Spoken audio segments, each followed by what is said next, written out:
15. 미국의 거대한 범죄, 킹 목사 암살.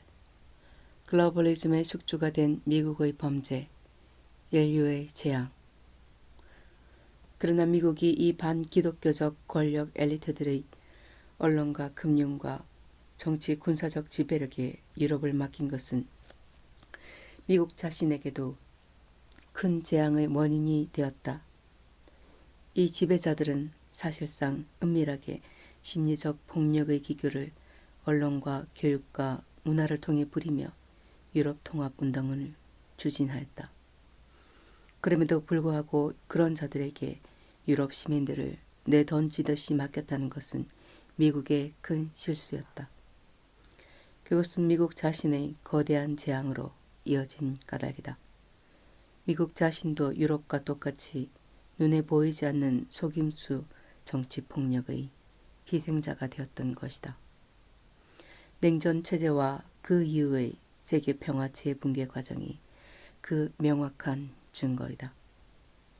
미국은 레오 슈트라우스나 헨리 키신저와 같은 인물과 그것을 추종하는 엘리트 군단을 기원해 국제 군사 외교 무대는 완전히 마키아벨리즘의 무대로 화하고만 까닭이다.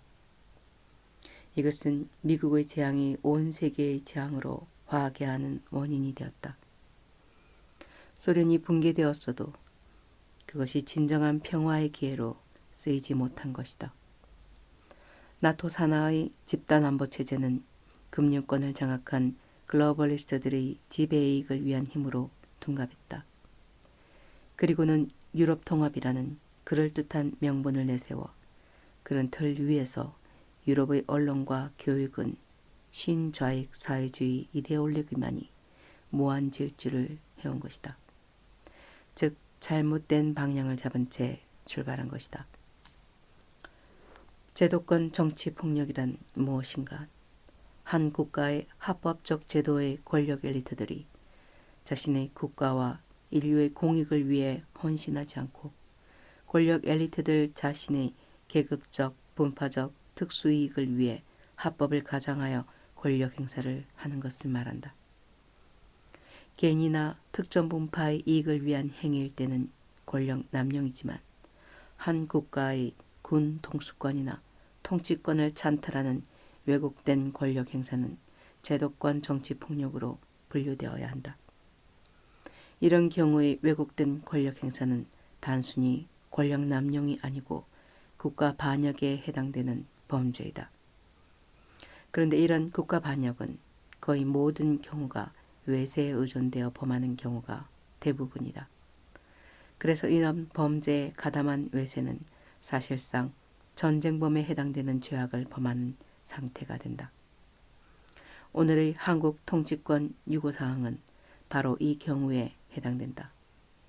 이런 형태의 정치사기와 집단 공표 체면으로 진행되는 전쟁은 인류사상 처음 나타난 전쟁으로서 이 악을 제거하지 않으면 인류의 미래가 암담하게 된 상황이다. 그러나 다행스럽게도 그 이후에 지금 붕괴의 굉음이 들리고 있다. 미국에선 오바마 클린턴의 낙선 후 트럼프 정권이 등장했다. 그것은 글로벌리즘의 지능적인 정치 폭력이 지금 서리를 맞고 있다는 증거이다.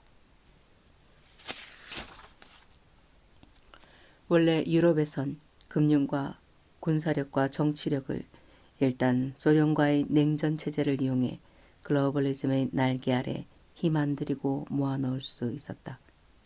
그래서 소련 붕괴 후에는 소련이라는 공적 대신 유럽 연방이라는 보다 원대한 목표를 제시하자 유럽 각국은 안보와 정보와 금융, 경제를 연방정부의 저당 잡힌 채 연방체제에 들어섰던 것이다. 그러나 영국과 같은 선진국가 국민들은 연방 유지를 위한 과부하의 짐에 눌리게 되자 즉시 브렉시트 쪽으로 달려가고 있다. 또 그리스나 이태리는 어려운 정치 경제의 짐을 연방 측에서 만족스럽게 짊어져 주기는커녕 오히려 부담스러운 규제가 강화되자 역시 연방으로부터의 탈퇴 압력과 반발이 심화되고 있다. 그 반발의 단계적 사례가 국가 채무 불이행과 아랍 유민을 타국에게 전가하는 정책이다. 그로 인한 프랑스와 독일 국민들의 EU 체제에 대한 맹렬한 비판, 유럽 본토인들의 급격한 인구 감소, 아랍 난민들의 인구 급증과 정치력 급성장, 거기에다 이젠 터키의 EU 탈퇴와 무슬림 국수주의 독재화, 그리고 친러시아 정책이 등장해 사실상 유럽 연방 탈퇴 도미노 현상조차 고려해야 할 상황이다. 이런 상황에서 유럽 연합의 실질적 주체는 일반 민주시민들이 아니라 0.01%의 특권적 지배 엘리트들이었다. 그런 사실이 이젠 숨길 수 없이 명확히 드러났다. 그로 인해 유럽 본토 시민들 전체의 배반감과 분노가 팽배하고 있다. 이 분노는 지금 일단 이질적 침략 세력처럼 느껴지는 아랍 난민들에게 터지는 중이다. 난민들의 저돌적 정치 공세에 대한 유럽인들의 저항이 바로 브렉시트와 파리 시민들의 거부 시위다. 그 강한 거부는 결국 영국 황실, 함스부르크 왕가, 로스차일드 가문, 록펠러 가문, 바티칸 등의 0.01% 특권적 지배 엘리트층에게 향할 것은 명확관하다. 더구나 이들에 대한 거부의식은 이 특권층을 랩틸리언이라고 거침없이 칭할 정도에 이르고 있다. 이런 칭호가 널리 퍼지는 것은 상호 간의 적대의식이 천적 관계로 들어설 징조임을 알아야 한다. 미국의 트럼프 정권 등장과 영국의 브렉시트는 이런 유럽 시민들 심리에 휘발유를 뿌린 효과를 주고 있다. 그런데 이처럼 EU 내부 분계음이 증폭되는 상황에서 터키와 러시아가 정치, 경제, 군사면에서 급속히 결속하려 하고 있다. 만일 이 추세가 모슬렘의 세계 정복주의인 ISIS와도 손을 잡으려 한다면 어떤 일이 벌어질까? EU의 특권적 지배 엘리트는 현재의 성향이 변치 않는 한 반드시 그들과 손을 잡는다. 그리고 그로 인해 그 반인륜성이 드러나고 만다. 이런 세력에 대해 정면 대결의 자리에 서게 된 유럽 시민들은 연방주의를 버리고 국가주의를 다시 택한다. 그리고 미국과 함께 자유민주주의와 시장경제체제의 길을 택하며 발칸반도 유럽은 다시 시민정쟁터로 변할 수 있다. 유럽이 다시 이런 재앙 속에 빠지기 전에 급히 새로운 평화의 시스템이 형성되어야 한다. 미국에선 오바마의 대중적 인기를 얻은 제도권 정치폭력 사술이 중산층 저항을 잠시 동안 효과적으로 누른 것 같았다. 비마의 성공적 조직화와 동성결혼 합법화를 이루어낸 것이 바로 그 증거이다.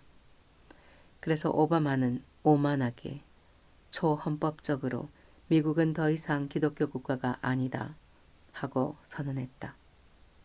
거기에다 그는 자신에 대한 대중적 인기를 과신하여 그에 편승한 힐러리 클린턴의 선거 승리도 이룰 수 있다는 자신감에 차 있었다. 그래서 그는 제도권 정치폭력 사수를 성공적으로 실현시킨 영웅으로 등장하려 했다. 따라서 그 야망을 동북아 공포 지배에까지 손을 뻗어 그 제도권 정치폭력 사수를 한국에 이식시키려 했던 것이다.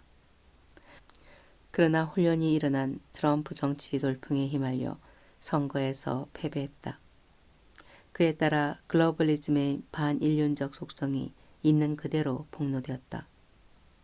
뿐만 아니라 그들의 악마 숭배, 밀교의 실상도 모두 폭로되고 말았다. 이에 동북아 지배력 확보는 그들에겐 더욱 중요해졌다. 유럽이 흔들리고 미국도 영향력이 반감한 상황에서 동북아 선점도 이루지 못하면 키신저 그룹 자체의 붕괴는 물론 그들에게 어지에 있던 글로벌리스트들 자신의 생존력도 위험하게 되는 판이다. 그래서 오바마는 다급하게 한국 통치권 도둑질에 영향력을 행사하게 되었다. 그 결과로 오늘의 문재인 청와대 불법 점거가 이루어진 것이다. 이런 세력과 마주선 트럼프는 동북아 한반도 문제가 단순히 동북아 국가들과의 쌍무적 관계만 문제가 아니다. 미국에서처럼 글로벌리즘의 세계지배 야망과의 대결 문제임을 간파했다. 그래서 급히 강력한 군사력 전개로 적극적인 대글로벌리즘 전략으로 대항하고 있다. 미국에선 이젠 무너진 중산층이 회생할 기회를 받아놓았다. 백인계 애국 보수주의가 기독교 청교도의 윤리의식과 다시 접목되고 있다. 동성애 태폐 문화는 미국 사회에서 다시 거부당할 수 있게 되었다. 크리스천들의 예배와 기도 행위도 자유롭게 되었다. 그 신앙적 신념을 자유로이 토로하는 일도 혐오와 거부의 대상이 되지 않고 이제 모든 곳에서 다시 자유로이 할 수 있게 되었다. 그 반면에 글로벌리스트들은 동북아에선 2017년 9월 현재 한반도에서 대성공을 거두고 있다. 물론 그들의 성취감은 자멸을 향해 더 급속히 질주하게 하는 큰 착각이긴 하다. 하지만 그들은 지금 이 착각을 즐기고 있다. 합법을 가장한 제도권 정치 폭력의 공포와 속임수 작전은 한국에선 최고의 효과를 냈다. 시간을 늦추지 말라. 시간이야말로 우리의 적이다. 한국 완전 접수 축배 잔치인 트럼프의 미군 철수나 선제 공격 어느 쪽이든 이끌어내라. 트럼프는 두 가지 선택 옵션 외에 다른 선택 여지가 없다. 이런 착각의 노래를 2017년 9월 이후 계속 부르겠지만 그들은 트럼프를 이 양자택일의 협곡에 몰아넣었다고 즐거워하고 있다. 키신저는 미군 철수가 부를 한국 국민들의 저항과 자신들의 잔인한 학살극이 자기들에게 무슨 재앙으로 갚아질지 전혀 상상을 못하고 있다. 그러면서 평양의 핵공갈과 서울의 합법을 가장한 정치폭력이 거둔 최고의 효과적 열매를 즐길 잔치상 차리기에 바쁘다. 한국 통치권을 완벽하게 훔치는 데 거의 성공 단계로 들어가 있다고 생각하는가. 그러나 그들은 트럼프가 현 상황 유지 작전, 즉 무공격 압력 작전으로 가면 그것만은 두려워한다. 시간이 자신들의 적으로 작용한다는 것을 아는 까닭이다. 즉 중국에 대한 경제 목조르기와 북한에 대한 에너지, 식량, 선제 공격 신호, 목조르기는 중국과 북한에겐 반드시 자멸적인 내부 분열을 부르게 되어 있다. 그리고 그 시간은 1년여 년을 남기지 못하고 있음을 안다. 우선 북한의 군수용 식량과 에너지가 급박한 상황이다. 더구나 트럼프의 군 통수권 장악이 완벽하다는 것이 9월 말의 B-1B 풍계리 침투 작전으로 입증되었다. 즉 키신저 영향력에서 확고하게 독자성을 확보한 군사작전 능력을 과시한 것이다. 오바마의 경우에는 전혀 볼 수 없었던 광경이다. 그래서 그들은 시간의 이빨에 물리면 우리는 괴멸이다는 의식이 잔뜩 팽배해 있다. 그래서 그들은 트럼프를 임기 내에 탄핵시키려는 온갖 술수를 다 부리고 있다. 그런 술수 중에는 9.11 테러 직후부터 부시 정권에게 가했던 은밀한 핵 협박도 포함. 그런데 그들은 트럼프에 대한 이 은밀한 협박 효과 상실 시간이 박도하는 것도 안다. 어떤 사정에 의해서든 그들의 협박이 외부에 알려질 수밖에 없는 상황이 급히 도래하고 있다. 그래서 실은 그것도 두려워하고 있다. 중국이든 평양이든 김정은을 버리는 시각보다 키신저 그룹의 압력에 대한 분노와 저항의 폭발인계 시각의 박두이다. 그것은 초침을 개량할 정도로 임박해 있다. 그들은 아직 서울 시한폭탄이 터진다는 것은 상상도 못하고 있다. 그만큼 한국을 무시하고 비웃고 있다.